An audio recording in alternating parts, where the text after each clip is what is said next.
We could get Cameron to go on and on here about the beauty of film, but what does it say about a culture who doesn't have the attention span to hang in there for 2 hours in order to enjoy the full visual effect and force of what's going on there in the story and the world building and all of that? If we become a people who can't even do that, how are you going to pray for 3 minutes? How are you going to see the needs of others and meet them? How are you going to worship well? How are you going to build community? So to me, it's kind of like, I'm neither here nor there. I don't really feel like I have a dog in the fight on, book, film, all that. But what it says about us for what it means to be human does seem to have some implications. Hello, and welcome to Thinking Out Loud. I'm your co-host, Nathan Rittenhouse. And I'm your co-host, Cameron McAllister. I read an article this morning, and I was like, oh, man, this is a question for Cameron. It's actually a little bit depressing. Maybe. We'll see. So the title of the article, this is in the Wall Street Journal, was, "Is watching a movie the new reading a book?" with the idea that in a highly distracted digital age, most people don't take time to sit down for a full 2 hours to watch a whole movie all the way through. And the author of the article, Jason Gay, was saying that he recently did that, and it felt like an accomplishment to him. That he sat down and watched a movie all the way through, beginning to end, no distractions, interruptions, no, texting on his phone in the middle of it. And at the end of it, he had the same rush or feeling of accomplishment as he did used to have when finishing reading a book. I don't know. I was like, I know a guy who loves film and loves books, so I should talk to him about that and see if he thinks, is this a thing, or what does it say about us? Yeah, I mean, I want to parse out some of the issues here so dwindling attention spans have been a news item for a long time. I think that's almost a feature of the modern landscape. So I'm not saying that to diminish the importance. I'm just saying people were writing articles about how newspapers were destroying attention spans back when those made their entrance. So this is well before the advent of smartphones and all of that. So this has been a topic of conversation for a long time.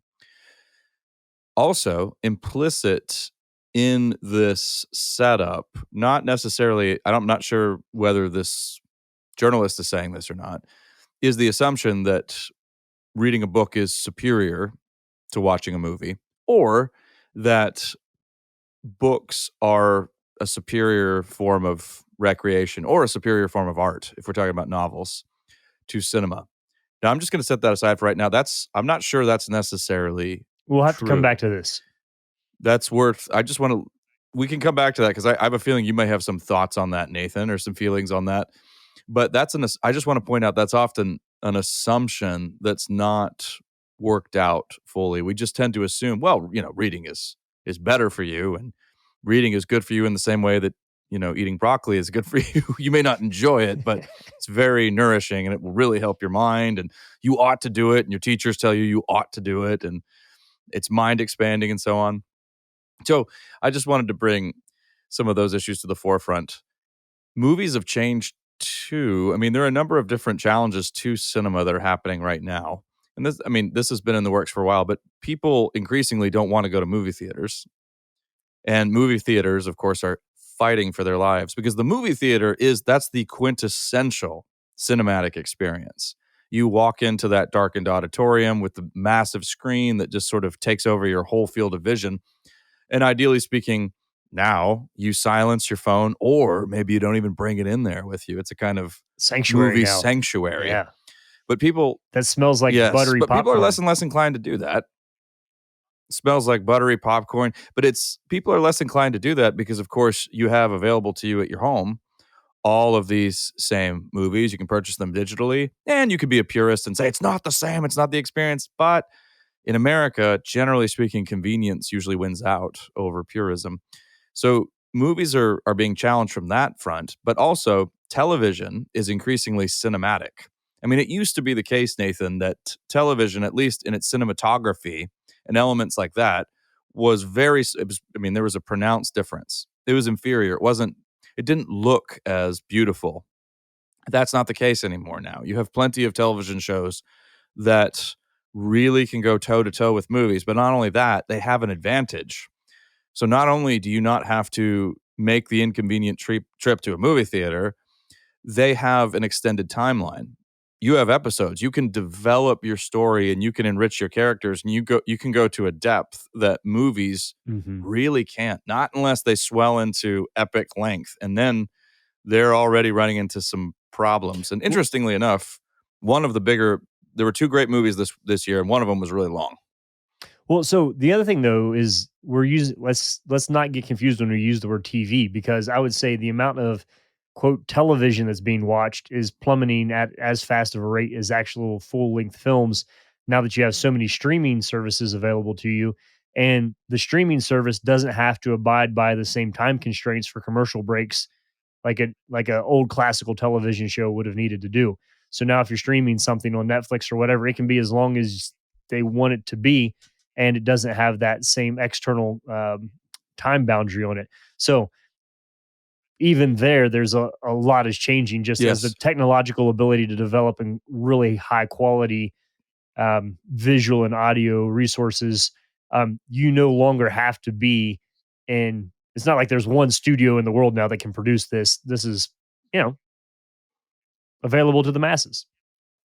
Yes, and so the streaming service further complicates that by, yeah, making it basically it's completely controlled by you at your whim. There's no schedule that you have to follow. Another, I mean, call this the TikTok effect.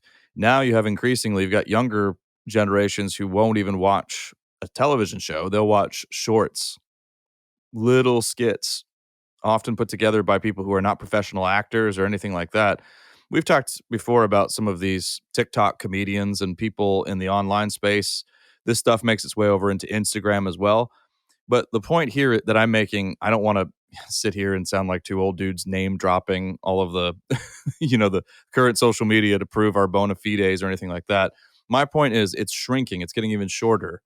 And so you've got shorter and shorter little entertainment snippets. And it's not that people will take in less.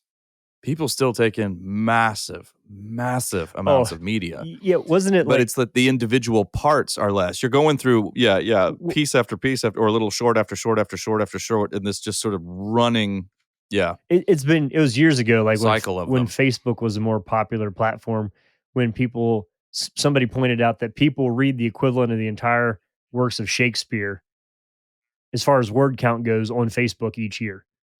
So the amount of Hmm. information that you're taking in Yeah, is phenomenal. It's just not all directed in the same place. But yep. so yeah, I guess we could sit here and say, well, everybody's talking about diminishing attention spans.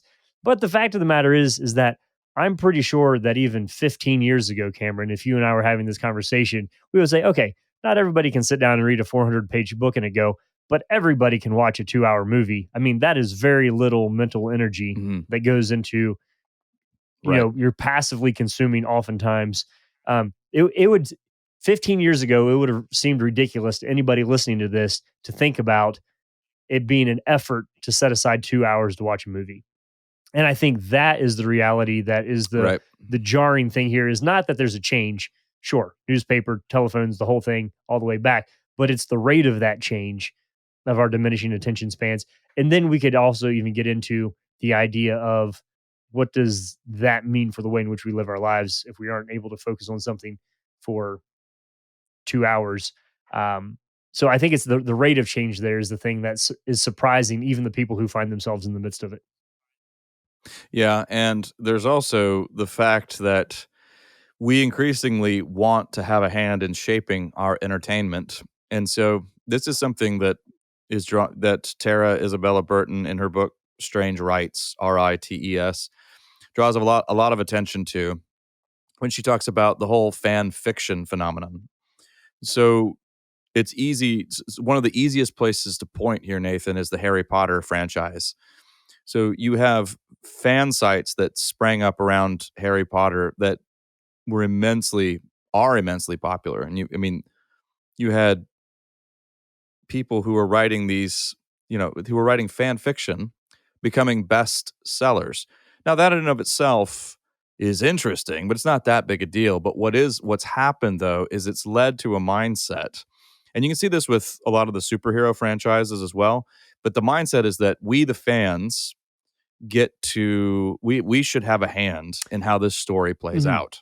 Well, And and she looks at the ways in which a lot of Harry Potter fans have turned on J.K. Rowling for not being sufficiently progressive, or and really said, she needs to be, basically close her mouth and let us handle things from here, even though she's the author, right? well, you also see this in every once in a while you'll see a headline, particularly in more like the cartoon genre. I think it was a couple years ago. There was one where like there was a remake of Sonic the Hedgehog, and everybody just hated the design, Hmm. and there was such an uproar about it that the artist Yep. went back to the studio, redid the. So the sense in which but also in some of those larger ones with fan fiction, there's a good deal of world building that's happening alongside those. So it's you're creating not just a story, but a world that people like to envision themselves in, and then communicate with other people who see themselves inside that world. Now, I don't think that that is unique to film. Obviously, like you said, you have the Harry Potter books, but um, I think Jane Austen has a bit of this. You can find these. You can figure out which books do this by the amount of merch that they have that Mhm. goes with the uh, games and the T-shirts and the everything else that goes alongside them. So yeah, that's always been there. I think. Kind of, but not to this degree, because now what my point is here is not so much that people are world building, but that we expect, it's interactive. We want increasingly to interact with the cultural artifacts that we take in, but also we want them to reflect our own wishes and desires. We want to customize them. That seems to me, and we're able to do so because now studio executives pay attention to these forums. They look at the comments, and in some of these shows, Riverdale comes to mind, they will change character arcs to satisfy fan bases. So I see that as something very bad. Well, hang on. Is this Because is this I don't think. is this a logical fulfillment of we've talked about David Foster Wallace's critique of television, what was that, late 90s or something, where he said Mhm, that largely what you see on television is the way that the audience wants the world to be. So people get all appalled at like, look at the content that's on here. And you're like, no, mhm, that's because television is suited to the way that you want to see the world. Is this then just because we have the technological and mhm. sociological technology to have everybody involved in the creation of the story? Is this the natural outworking of that desire that the thing on the screen is the fulfillment of the way that we want the world to be? Well, the way we want the world to be increasingly is personalized to our preferences. And so in that sense, yes. And so yeah, you will see a lot of films, not just Sonic the Hedgehog, but the Hulk, or another one that comes to mind is Ghostbusters, where Ghostbusters was remade with an all-female cast.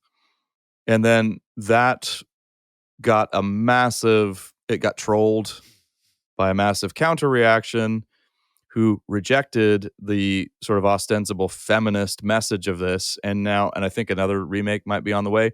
But there's something very so that on the one hand, this does reflect our moment where we want everything on our own terms, and there's the sense of entitlement that comes along with that. On the other hand, now I'll bring up some other issues here that I think great films, great art will continue to always be made. That's part of, human beings always find ways to get it done. And to quote Michael Crichton in Jurassic Park, life finds a way, and great art finds a way through any obstacle and human beings are creative. We find ways around this. But to my mind, the reason I think this is bad is because a serious film or just a serious work of art, period, will push back on you. It will Mhm. challenge you. And in fact, my experience usually is, Nathan, whether it's a great book or a great film, is I usually won't like it when I first watch it. I won't usually like it when I first read it because it's a feeling of profound cognitive dissonance. Sometimes it's different. Sometimes it's just, wow, this is saying so beautifully or capturing so beautifully something I've always felt but never been able to express. There's that.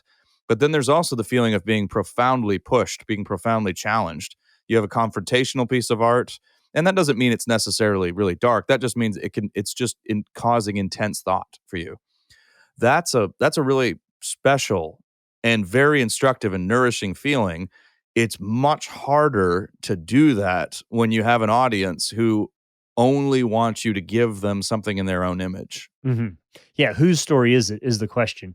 And I think that's easier to see the manipulation of that in a Right. modern era than it is to say, well, the brothers Karamazov, uh, like that's Dostoevsky's, Right. right? That's a perfect example. Yeah. And we can't mess with Mhm. that, even though it's weird and uncomfortable and beautiful all at the same time. Um, so Mhm. maybe the tension that I'm sensing here in myself is this: that let's make a distinction here between film and books, because everybody always rolls their eyes, or Yeah, let's go there. Yeah. the common phrase of, well, the movie is never as good as the book. Would you say that when you're talking about Mhm. film, Not Cameron, true. you're speaking, okay, so there's the not true there Yeah. part, but would you say that some of the best films are Not written always. Yeah. specifically to be films, that they understand the medium as part of the message in the creation of the thing, um, that Mhm. that's part of what makes something really special if it is made just for, because I would imagine that Yeah. something that was produced, Star Wars, I don't know, are there good Star Wars books? I don't Mhm. know. Like, does it work backwards the other direction? It doesn't I don't seem know either. to seem to Yeah. me that that would work as Yep. well if you're trying to take Mhm. something. Mhm. If something is a really good book, that does it Yep. might always never be a great movie, and a great movie may never be a good book. I'm not sure. Just because it fundamentally Yeah. by the So author there, wasn't intended to be that other thing. yeah, there's no fail-safe rule here. I'm going to give you a couple. I'm going to rattle off some examples because listeners are going to be interested, I think, of movies that I think are better than the books. Oh boy, And here we some go. people might be yelling sacrilege at me here. No Country for Old Men. Cormac McCarthy is one of my favorite writers. No Country for Old Men is not his best book. It's a great movie. The Coen brothers film is superior to the book. There, I said it. Fight Club. David Fincher's Fight Club is better than Chuck Palahniuk's book. It just is.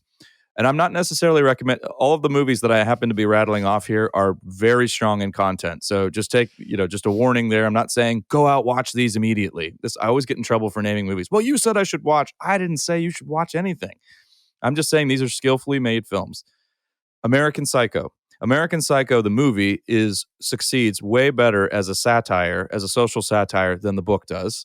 And then finally, Trainspotting. Trainspotting is a better movie than the book, and most people are agreed on that. So these are all very modern examples. Yeah, but you also gave So examples of films that most people didn't know there was a book that went with them, because the film itself overran. overshadowed, yeah, for sure, I mean, yeah. except for No Country for Old Men, So perhaps. okay, so let's spell out the difference though, and so, because in my experience, Christians have a hard time with films because Christians try to read films, and you don't read a film; you should watch a film. So the primary difference, and this is going to sound like a truism, but it needs to be stated because so many people, especially Protestants, try to read films. We try to dig in there for, we want the ideas, we want the worldview, we want the philosophy. What does it mean? And that's all important, but that's going to be spelled out for you, not in words, but images. Film is a visual language. Film started without words. It's all about those images on the screen. So the visual poetry of a movie. Now, some movies are made just for as commercial entertainment or just for entertainment, and that's fine. But serious films are going to be using their imagery in a very, very specific way. There's a reason, for instance, why all of the frames in the shower sequence of Alfred Hitchcock's Psycho have been so extensively studied because the way he sets that up is so clever and so precise. He's able to imply so much more than he's actually showing you, but it nevertheless manages to be a very shocking and disconcerting scene. Okay, And hang on a that's second. because of the clever editing. Yeah. Hang on. Okay, so to bring this back to the topic that we're on, do you get the same effect, having not seen any of the movies that you've mentioned? Do you get the same effect if you watch them in 30-second pieces, one per day for a year? It's a great question. No, absolutely not. No, a film is there is what I would just call the total effect of a film. But this is similar to a book and a short story. You're also not going to get the total effect of the short story if you read it in snippets, or the novel if you read it in tiny little pieces, come back to it maybe a year and a half later, pick up where you started.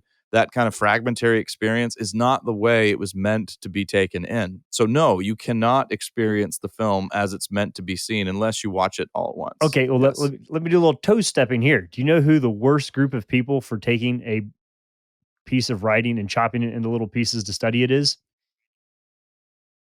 Christians. What's that? Who's that? for sure Christians. I Mm. mean, when was like Galatians was Yeah. probably not meant to be read 4 verses at a time, or Romans, or any of the letters of the Right. New Yeah, of Testament. course. But we kind of tend to do Yep. that, where instead of reading the whole thing through a couple times and then going Yes. back and studying the parts we bore down it. And those that can be meaningful, but let's recognize what the intended way to consume the thing was. Is most of the epistles you Mhm. can read in Right. 10 to 15 minutes. It's not like you don't have time to do it. It's just that we don't have the attention span to do it.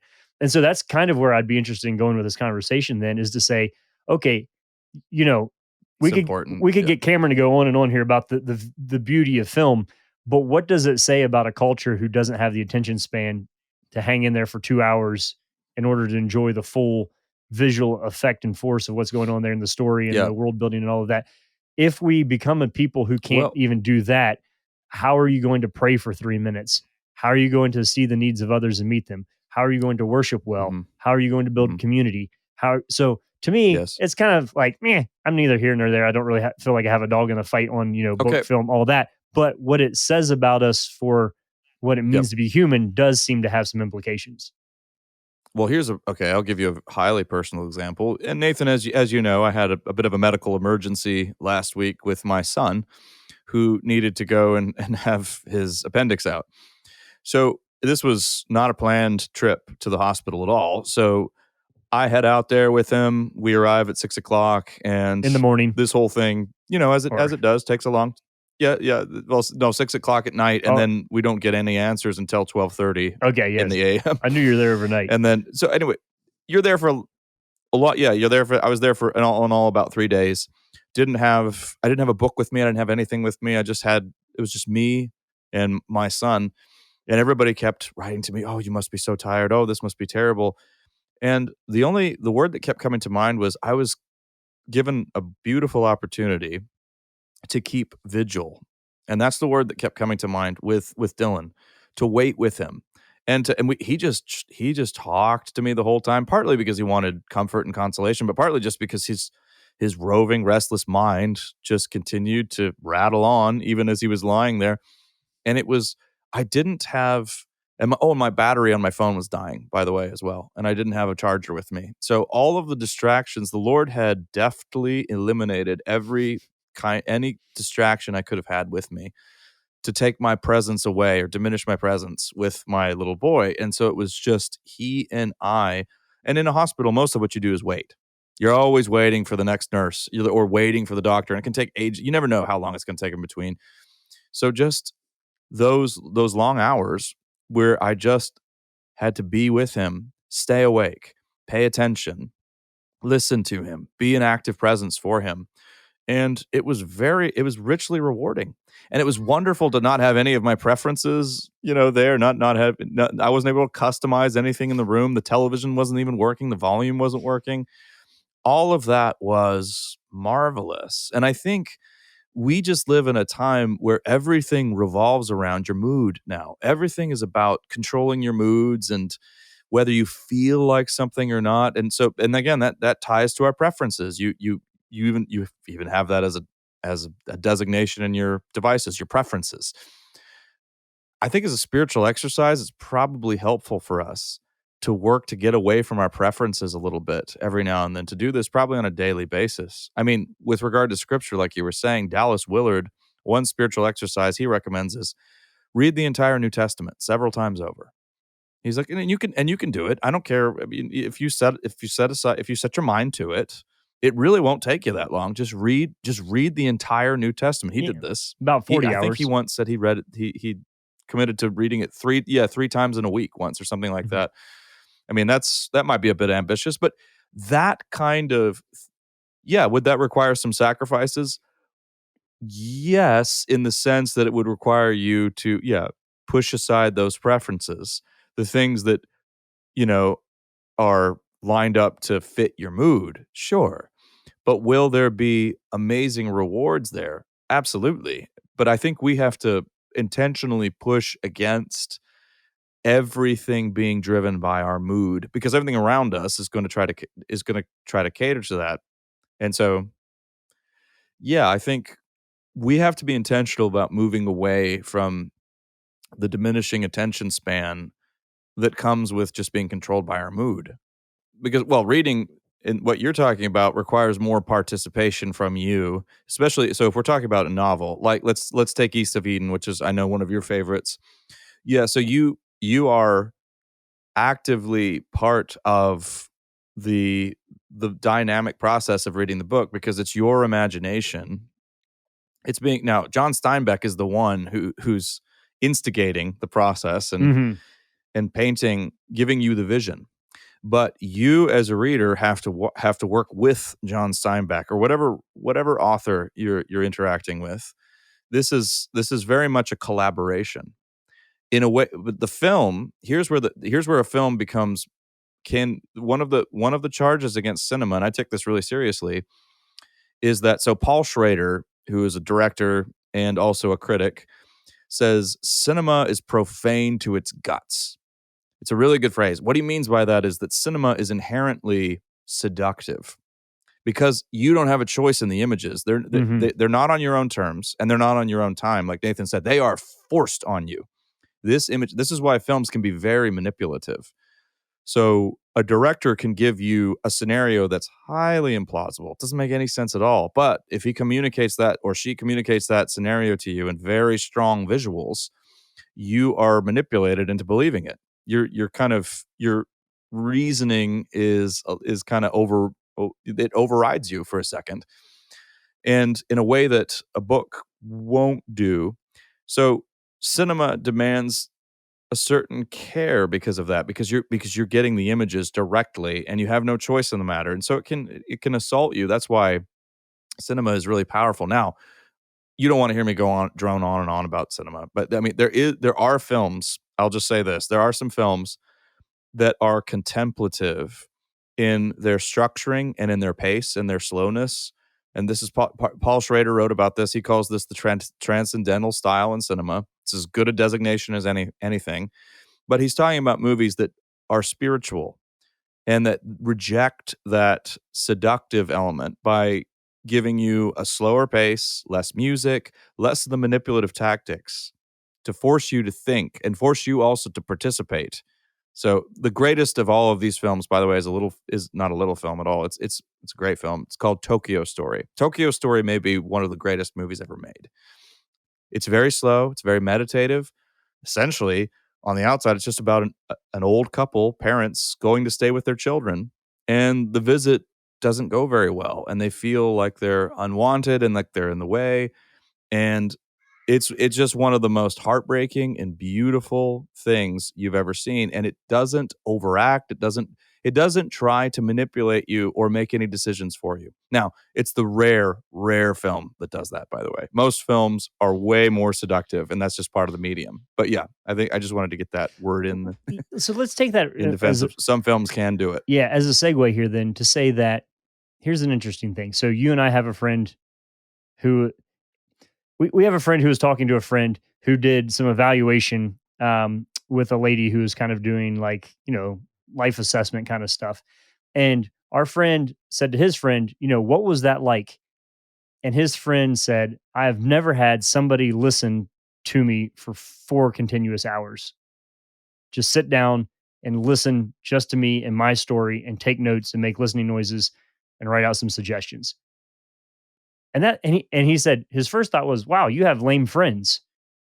But on the other hand, when was the last time that you sat with somebody for 1 hour of undivided attention and gifted that to another human and said, I'm going Mhm. to sit here and listen to you tell me about your life, what you're thinking about, what you're brainstorming, what you're wrestling with. And so on one hand, we can say, people don't have the attention span to read a book. People don't have the attention span to watch a film for 2 hours. Um, Part of me is like, okay, whatever. Interesting. But when we get to the point where we don't have time for other people, that's where there's some serious spiritual, communal, and definitely church and worship related problems that are going to manifest themselves in our life. So that's just something to keep in mind there as we move forward. That maybe one of the greatest gifts you can give over the holidays is an undivided attention to somebody who very rarely is able to exercise it themselves, but possibly never or within the last year hasn't had somebody listen to them, maybe even for 15 minutes of undivided attention. And so that's a good challenge, I think, but it's also there's something a little mournful in me about it of saying if we're coming to the place as humans where we don't have the time for each other, um, then we're losing something about the fullness of what is possible. So anyway, I hope you get to read a good book over the holidays or a couple, or maybe even see a good film. But even more so, I hope you get to spend some time with people and listen to them and direct your undivided attention to hearing someone else. And I hope that you have friends in your life and are finding community that can reciprocate that for you.